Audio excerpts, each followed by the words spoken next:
এই যে ভাই, আপনাকে খুলতে বলছি না। আরে মিরাজ, এ তো আমাদের বন্ধু বিজয়।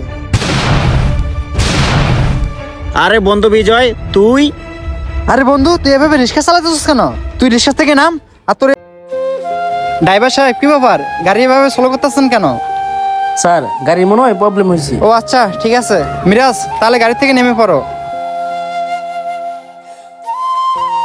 আচ্ছা মিরাজ, গাড়িটা তো রাস্তার মাঝে হঠাৎ করে প্রবলেম দেখা দিল, তো অফিসে তো ইমার্জেন্সি কাজে যেতে হবে, এখন কি করা যায় বলতো? আরে জীবন, কি আর করার আছে, গাড়ি যেহেতু নষ্ট হয়ে গেছে আমাদের তো অফিসে যেতেই হবে। জীবন, ওই যে একটা রিক্সা দেখা যাইতেছে, চল আমরা ওই রিক্সায় চলে যাই। হ্যাঁ, তুমি ঠিকই বলছো, আমাদের তো অফিসে যেতে হবে, চলো আমরা রিক্সা দিয়ে যাই। হ্যাঁ চল। দেখতে দেখতে অনেকগুলা রোজা চলে গেল, সামনে ঈদ, তেমন কোনো ইনকামও করতে পারি নাই।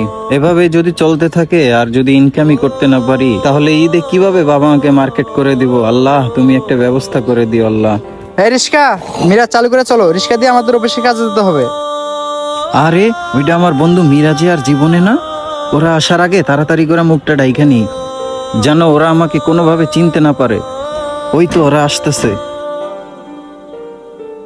এই মামা, উত্তরা 7 নম্বরে যাবা? জি ভাইয়া, যাবো। ওটো। আর ভাই, গরমের ভিতরে এভাবে মুখ ঢেকে রাখছেন কেন? বুঝলাম না ভাই।